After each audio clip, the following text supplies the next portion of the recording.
जिम्मेदारी हमारी उस समाज को, उसको सभ्य समाज कहा जाता है, वो संस्कृति का विकास। तो हमारे आप कहीं भी संसार नजर डालें, दिन का महत्व तो तभी बनता है जब रात होती है, प्रकाश का महत्व अंधेरे के बगैर समझ में नहीं आ सकता।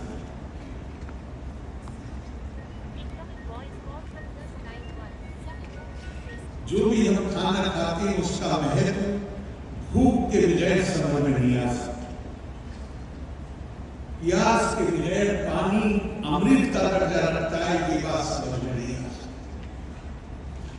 तो हम, हमारा जीवन, ये दुनिया, ये पैराडॉक्सिस से चलती है। बिजली भी घर में आती है, उसमें नेगेटिव और पॉजिटिव दोनों ना हो तो वो घर को रोशनी नहीं दे सकती। विवेक और बुद्धि का मतलब ही ये है कि नेगेटिव और पॉजिटिव के बीच कैसे अपना रास्ता निकाला जाए। विकास तो करना है, खांडव को तो जलना ही होगा, लेकिन ऐसा विकास न हो कि जो विकास आने वाली नस्लों के जीवन को ही खांडवग्रस्त बनाए। संतुलन होना चाहिए, समावेशी होना चाहिए विकास को।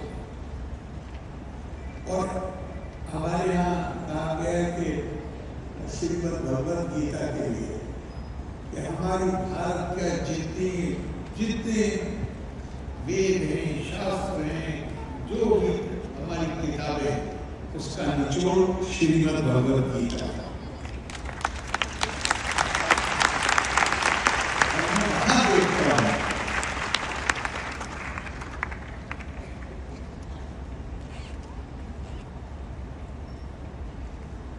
ऐसा सुंदर बात कही गई है जिससे अगर हम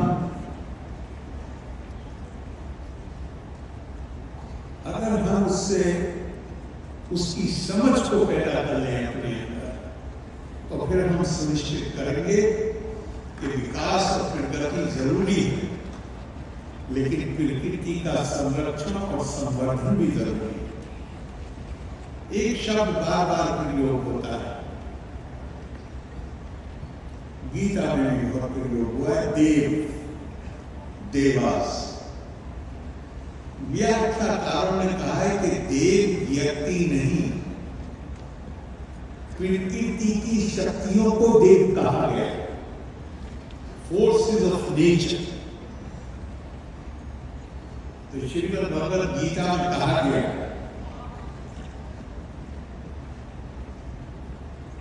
देवान भावा यथा नेना ते देवा भावा यंतुवा परस्परम भावयन्ता श्रेयम परमा भावस्यत्।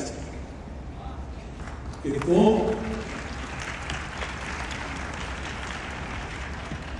यज्ञ, इसी तरह यज्ञ केवल उसको नहीं कहा गया है कि जहां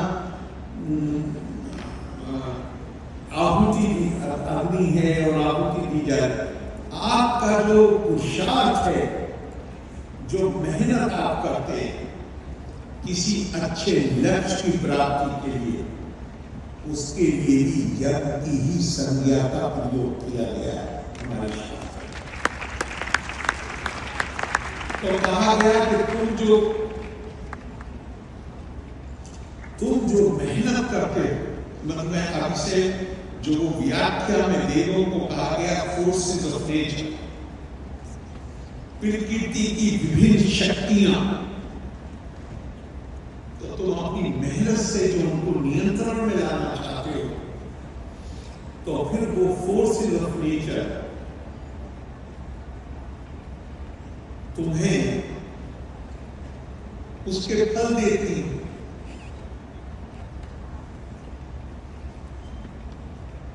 तुम्हारी मेहनत यज्ञ है। जो तुम्हें मिला वो देव, देव कौन? कीर्ति की जो फोर्स